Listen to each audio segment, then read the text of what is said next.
4시 30분, 네, 웃다가 시간이 다 됐네요. 네, 안녕하세요. 저희 산지니에서 북토크, 오늘 마지막 북토크를 할 건데요. 오늘은 동물 뉴스를 씁니다. 저자 고은경 작가님을 모셨습니다. 박수 부탁드립니다.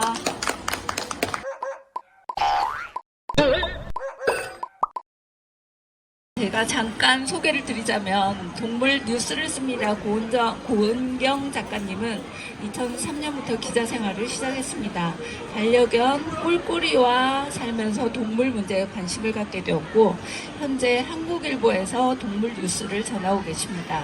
16년 7개월을 함께한 꿀꿀이를 떠나보내고 가라기와 가라미를 입양해서 지금은 가가 브라더스와 지내고 있습니다. 나중에 이 친구들에 대해서도 이야기를 좀 부탁드릴게요. 네, 동물 이슈를 보다 쉽고 생생한 영상으로 전하기 위해 유튜브 채널 꼬리와 발바닥도 운영하고 있으니까요. 한번 검색해서 들러봐 주시고요. 네, 안녕하세요. 저 한국일보 고은경이라고 합니다. 이렇게 와주셔서 너무 감사드립니다. 이번 서울국제도서전 주제가 비인간이거든요. 그래서 이 동물 관련한 뉴스를 전하는 이 책이 지금 이번에 이 주제하고도 저희가 굉장히 맞는다고 생각을 해서 특별히 선생님 책을 서울국제도서전 전에 출간하고자 무지애를 써가지고 시간을 맞춰서 나왔습니다. 그리고 이 자리에 작가님을 모시게 됐고요. 그러면은 이 책에 대해서 잠깐 소개를 해주시겠어요? 네, 이 책은요, 제가 그 동물 뉴스를 어떻게 쓰게 됐는지, 그리고 왜 지금도 쓰고 있는지, 그리고 제가 취재를 했었던 그런 주제들을 어떻게 알게 돼서 어떻게 썼는지 이런 제작 비하인드 그런 내용들이 담겨 있고요.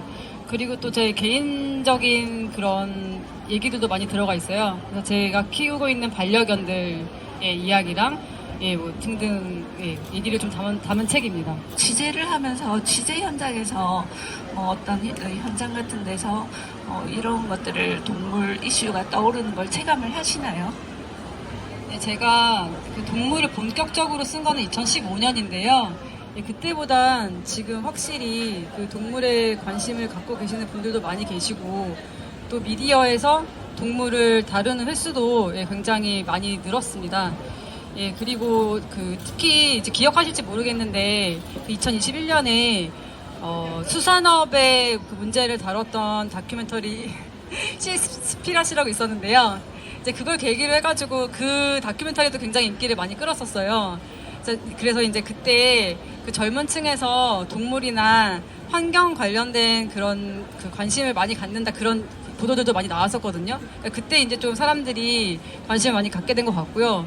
그리고 이제 취재를 할 때는 이제 보면은 주로 반려동물을 다루는 부처가 농림축산식품부인데 이제 거기서 옛날에는 동물을 다루는 게 이제 과였는데 지금은 구구로 승격이 됐습니다. 이제 그렇다는 거는 그만큼 이제 조직을 늘렸다는 것이고 그만큼 정부에서도 이 이슈를 중요하게 생각한다는 걸로 볼 수 있기 때문에 예전보다 그 동물 관련돼 가지고는 좀 많은 분들이 관심을 갖고 계시는 것 같습니다. 이 책에서는 이제 대부분 이 동물 복지라든지 이런 것들이 아무래도 기자님이시다 보니까 좀 훼손되는 걸 고발하는 그런 내용들이 많이 담겨 있는 것 같아요. 그러면 그런 것들을 취재하기 위해서는 굉장히 좀 험난한 일정이 예상이 되는데 어떻게 취재하는 과정에서 좀 어려웠던 일이나 이런 걸 소개해 주시겠어요? 네, 이게 아무래도 밝고 긍정적인 얘기도 쓰지만 또 비판적인 얘기들을 많이 쓰다 보니까 그 취재원분들로부터 계속 환영을 받지 못하는 건 사실이거든요. 그렇긴 한데 그래도 어쨌든 꼭 써야 되는 얘기니까 뭐 환영받지 못한다고 해도 뭐 써야 된다고 생각합니다. 여기 내용에 보면 좀 취재하는 과정에서 어떤 뭐 구청이나 담당자한테 이제 취재를 해보려고 문의를 하는데 담당하는 국을 제대로 찾지를 못해가지고 50번을 전화를 했다 이런 내용이 나오는데 그 에피소드 좀 이야기를 해주시겠어요? 네, 이게 사실은, 그러니까 어떤 문제가 발생했을 때 그 발생한 사람을 일단은 찾아서 그 사람한테 이제 어떻게 이걸 개선할 것인지 이런 거로부터 이제 기사가 시작이 돼야 되는데 이 경우는 그게 아니고 본인이 본인의 업무인지를 모르는 상태였기 때문에 그것 자체를 인지시키는 게 필요했어요. 그래서 이제 그 본인이 아니라고 했기 때문에 결국에는 다 찾아가지고 다른 사람들이 다 아니라고 해서 결국에는 본인인 거를 인정하게끔 만드는 그런 과정이었기 때문에 예, 그 과정이 조금 오래 걸렸던 것 같습니다. 그 경우에는. 예. 네. 그 책에 이제 책 가지고 계신 분들은 65쪽에 보면 야생 동물이 다니는 길이 있었는데요. 요 챕터입니다.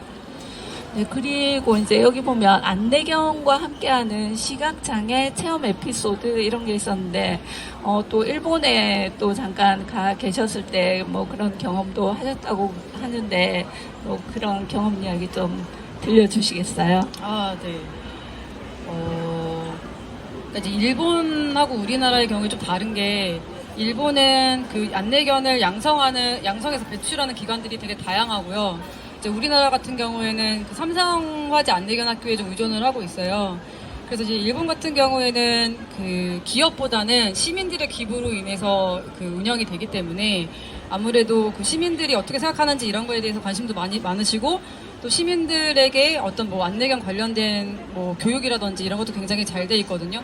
그래서 신청을 하면은 예, 바로 그 안내견 뭐 보행 체험뿐만이 아니라 그 시각장애인을 우리가 만났을 때 어떻게 그 도와줄 수 있는지 이런 거에 대해서도 이제 교육을 받을 수 있는데 이제 한국 같은 경우에는 그 삼성화재에서 하다 보니까 이제 그쪽에서 뭔가 이벤트를 하거나 이제 그런 데 좀 한정되어 있고 또 이제 코로나 전에는 그래도 오프라인 행사를 많이 했었는데 이제 코로나가 발생을 하면서 그 보행 체험이나 이런 거를 조금 줄였어요. 그래서 지금은 사실은 우리가 뭐 신청한다고 해가지고 하거나 할 수는 없는데 그런 부분은 좀 아쉽지만 어쨌든 제가 이제 일본이랑 한국에서 두 번 다 안내견 그 보행 체험을 했었을 때 느낀 거는 이게 이제 눈을 가리고 이 개한테만 의존을 해야 되는 거거든요.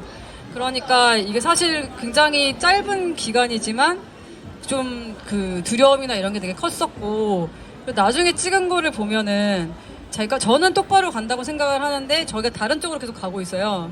근데 이 개는 계속 똑바로 가려고 할 거 아니에요. 그러니까 어떤 그런 그 팽팽하게 계속 제가 그 개를 굉장히 잡아당겨가지고 이게 그런 팽팽하게 갔던 기억이 있거든요. 근데 그게 저는 되게 짧은 기간 그 눈이 안 보이는 거지만은 진짜 시각 장애인 분들 되게 답답하실 거고 또 그거를 돕는 또 안내견도 굉장히 대단하다 그런 생각을 했었습니다.